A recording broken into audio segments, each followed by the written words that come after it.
What's up, everybody? What's going on? Y'all know who I am. I go by the name of Gabriel Ori, and today, this is episode 3, y'all, of Fatherhood. Episode 3. I got a special guest in the building with me here today. I had to make special arrangements just to kind of do this and kind of put some things to the side, but this is the one, the only John Ori. This is my brother, y'all. Yes, sir. My brother. How you feeling, man? I'm feeling good. I'm feeling real good. So, man, look, we've been talking about fatherhood, you know. This is the 3rd episode of something that I think that the world needs. Right, we need more fathers. And I know you and I, we grew up in a house that had a father, a mother too. But, just to focus on the father. So, first of all, I want to say congratulations. Appreciate it. Brand new father. Father number 2. Yeah. So prayerfully, I'll be on your heels and get that same thing. But, tell me, tell me first about when you first became a father from your first daughter. So first being a father, first and foremost, I when I got married, actually, I married, and my son, Right. he was already 3 years old. So, stepping into a ready-made family, and being an instant father, that was, it had its challenges, Right. But again, it's very rewarding. It could be, I think kids are a blessing. I think kids are a blessing from God. I think, with anybody who has kids, you get to kind of, so to speak, see sort of your own fruits develop, and you get to kind of shape and mold them the kind of way you want to, and bring them up in, so to speak, your own image. So, kids are a blessing, but fatherhood can be very challenging. So I want to, right there, you just said something that kind of really sparked from a previous episode, and we were talking about, fathers in the sense of how the society defines fathers, and a father to society means a person that has a kid, right, a biological baby, that makes him a father. Right. And on the last episode, we talked about how that's not necessarily true. You can be a father without being the source of a child, and you said it earlier. You are considered like a stepfather. Right. So stepfather just means this is the person, the male, that stepped in place of the source that maybe for whatever reason they're not there. They're not in the life, or they may be in the life but just not playing that role at the time. But I thought that's interesting. So this is a blended family. Blended family. Oh yeah, absolutely. And again, that could be tough. My situation just happened to be kind of good because having a blended family, you don't know, biological father, what the deal is there, if it's going to work out that way. But nonetheless, my situation happened to work out good.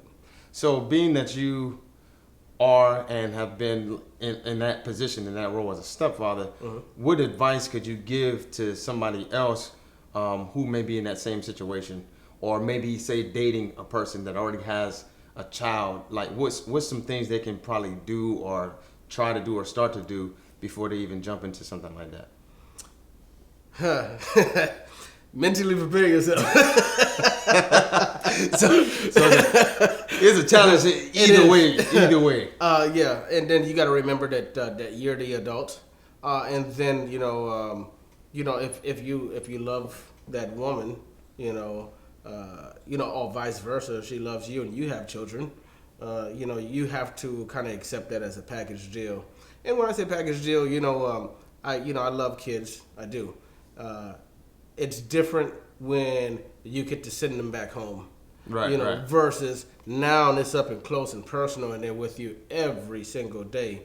And what happens if that kid, you ain't my daddy. Yeah. So, things like that. Not saying that didn't happen to me. Right. However, but I got in there, and it's good. The younger they are, I think the easier it is. Right. The older they are, you probably may have some challenges on your hands.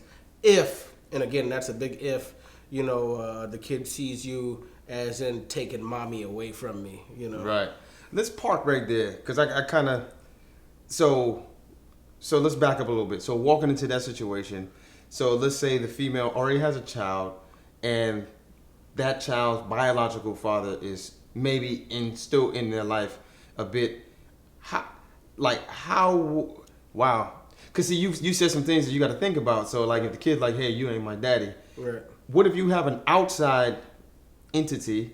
Like the relationship didn't work out with the kid's father and mother biologically, but now here is a new person on the scene, but he or she still has this relationship with the other father. How important is it to maybe start with a plan, maybe with the mother, Right. about how?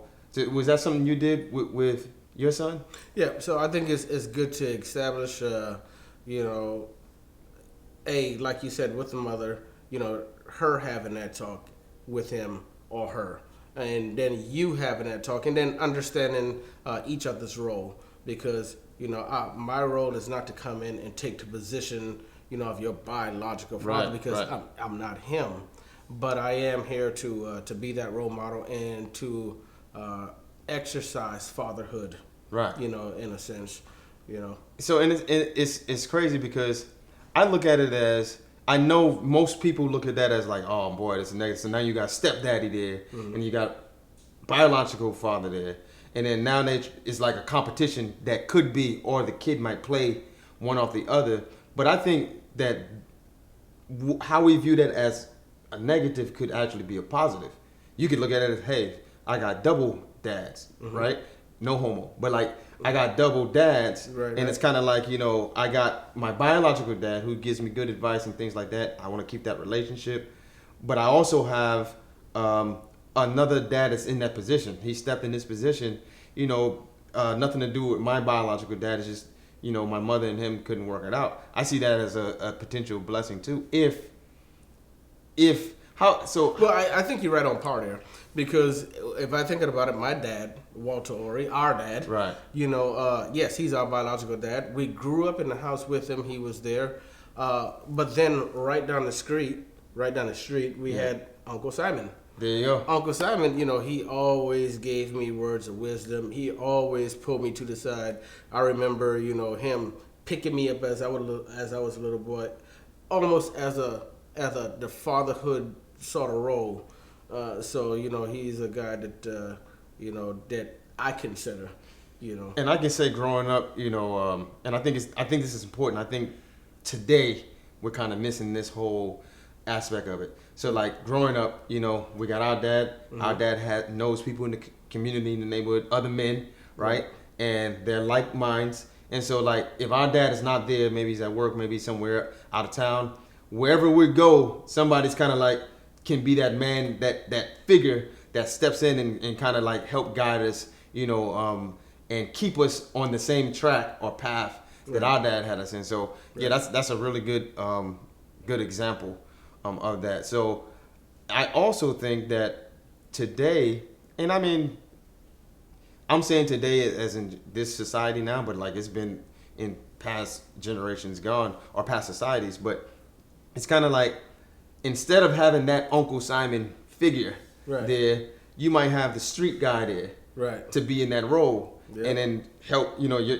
If the father's not in the household due to whatever reason, now you got the other father-like figure.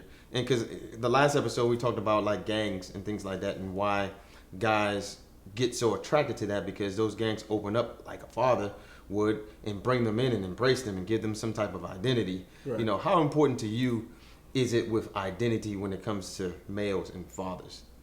I think that it's very, very important, because identity classifies who you are as a person. I think even as adults, we still have people trying to find themselves, trying to find, who am I, what am I doing here, what is this thing called life.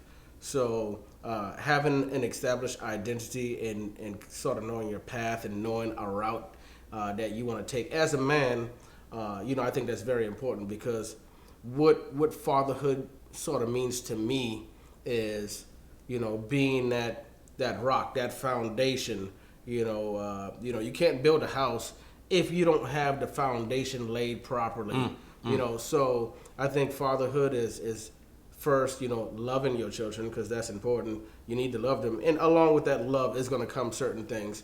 If you love them, you're going to be doing these certain things to exercise that love.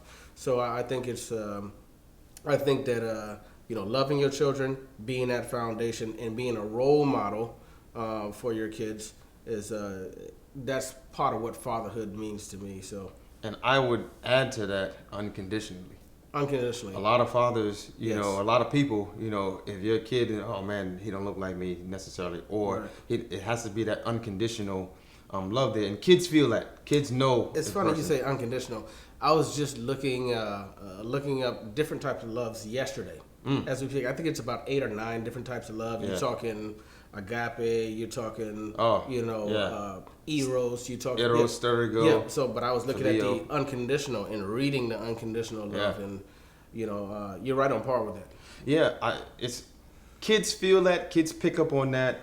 They know when something's genuine, and they know when something's like, man, you judge me, you criticize me, and I can raise my hand and says I'm guilty of that sometimes too. With my son, sometimes, and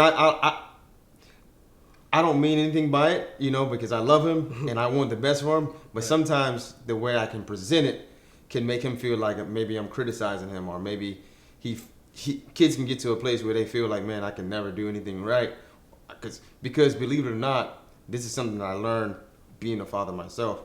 Kids want to check that box off, like, man, my dad is proud of me.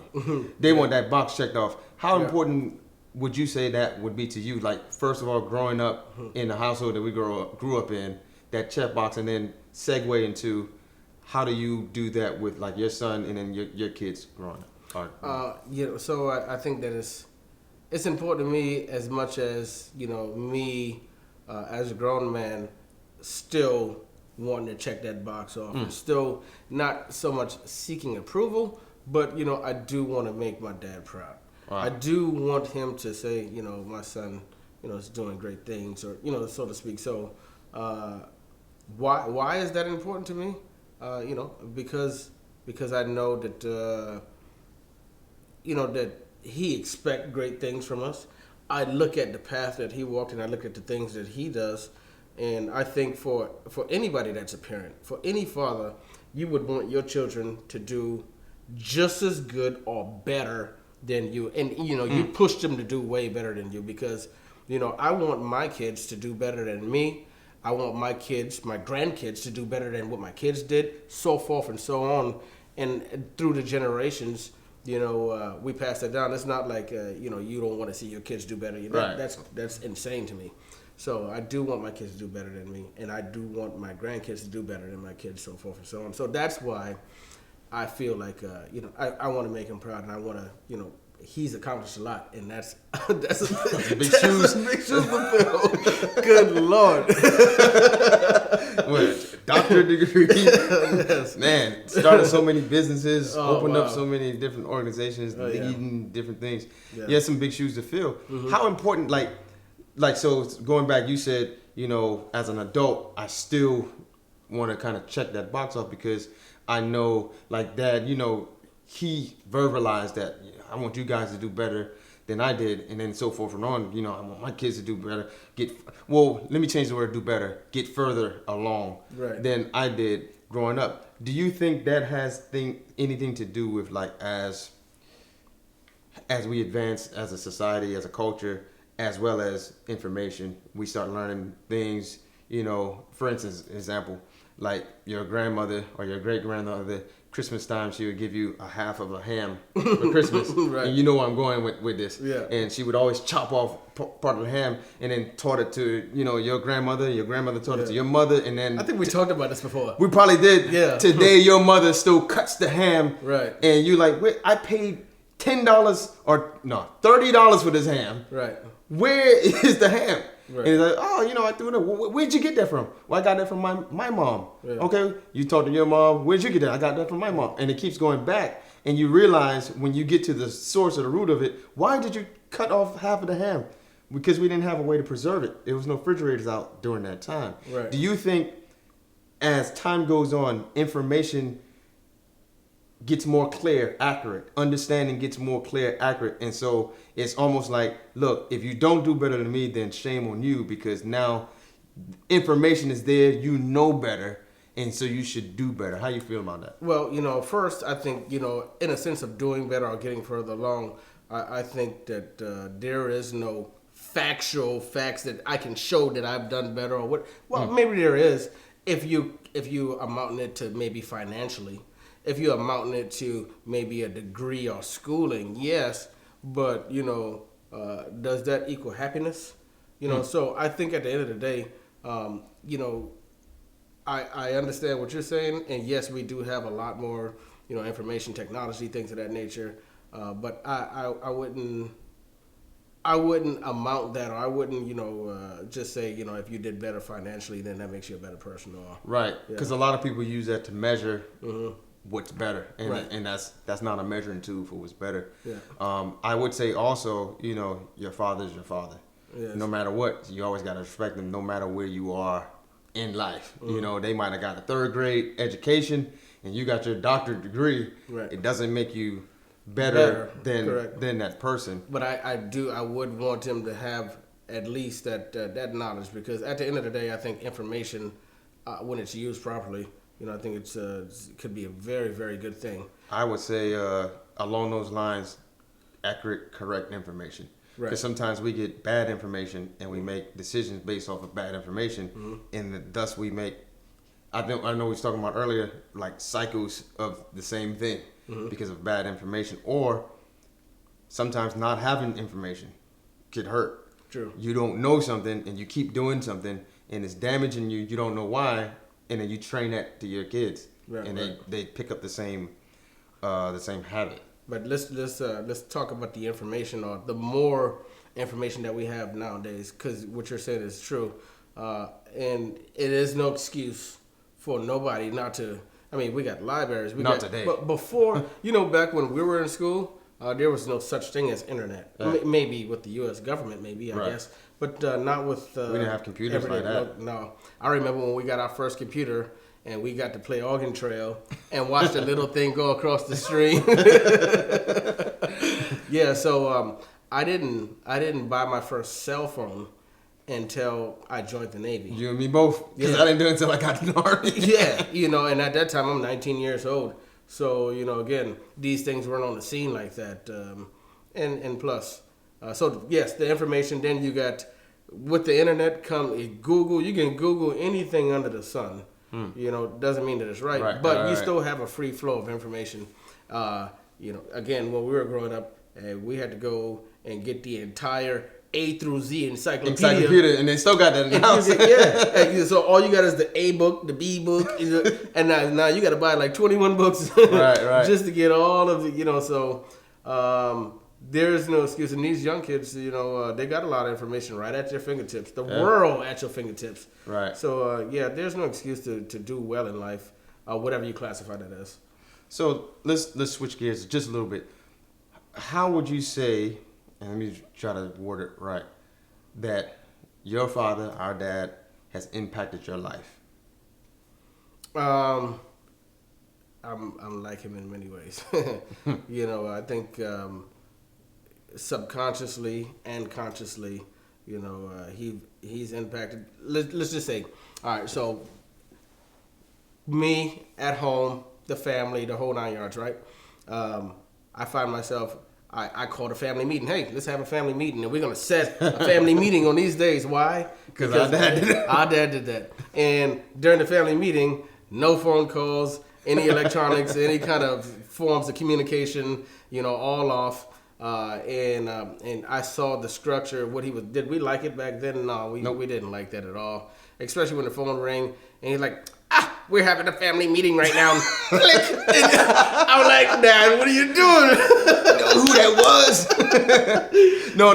But how about when they call and like, oh, who's this? Latoya? Didn't you just call? Oh, that's somebody else. And like, that's well enough. But now that I'm older, I could see exactly what he was doing.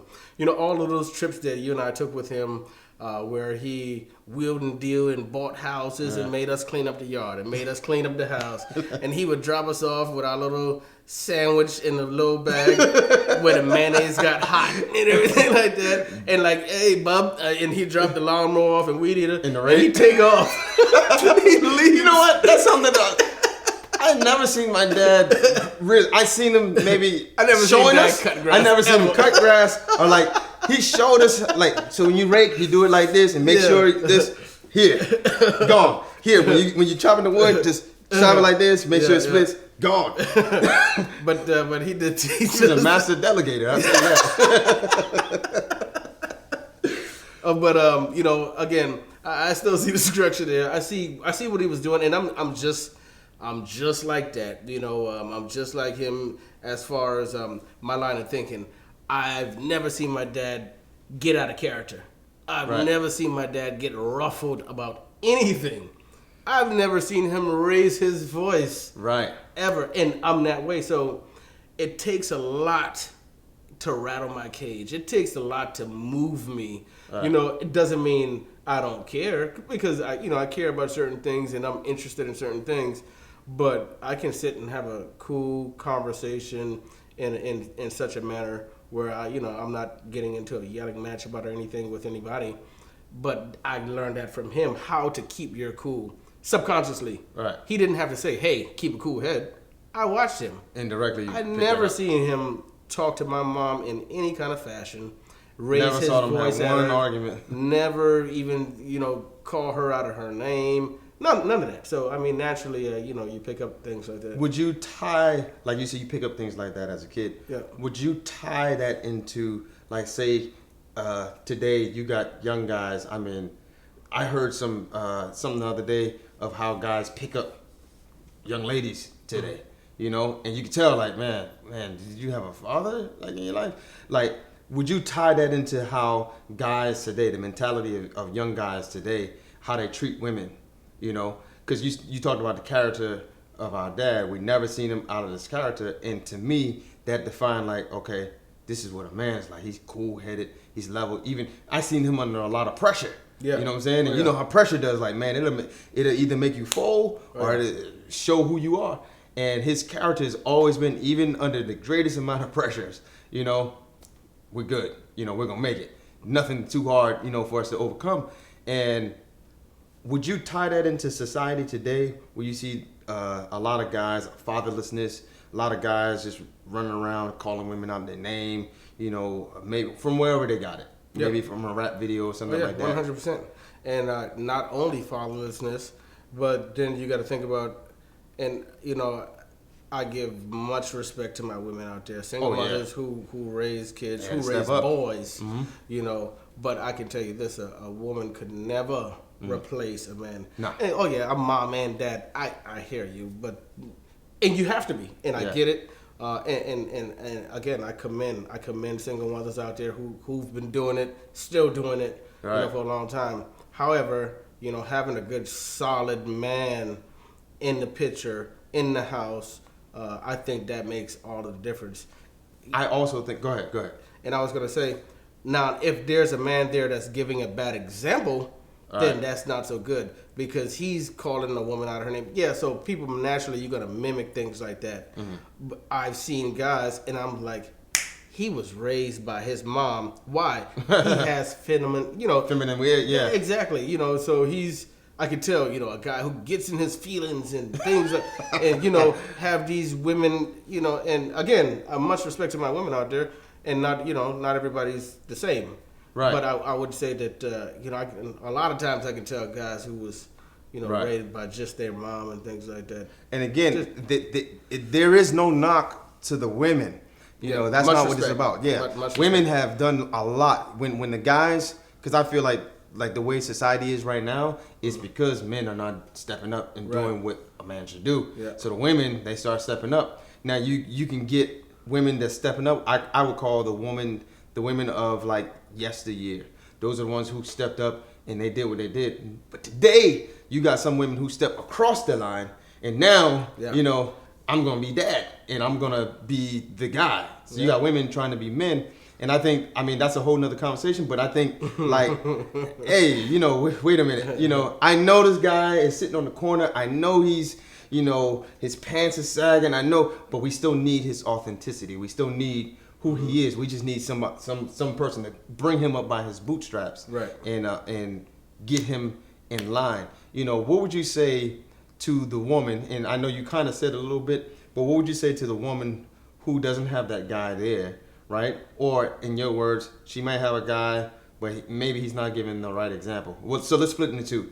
A woman that doesn't have a guy there, how do you think she should approach this fact that this void is there? Well, family. That's I mean, that would be my very first. Think about mom. Mom, her father was Right. her mother's brother, Uncle Bubba. Right. Uncle Bubba raised her, so he was that father figure in her life. So there's nothing wrong with reaching out to family, Right. and I'll just say, I wouldn't reach out to every Joe Schmo that's out there, and I wouldn't introduce, my kids to every boyfriend that I get. If it's somebody that's solid and gonna be there in your life, got it. Okay, great. But I would, family, and then if you have a solid person there in your corner, even if it's a friend, Yeah.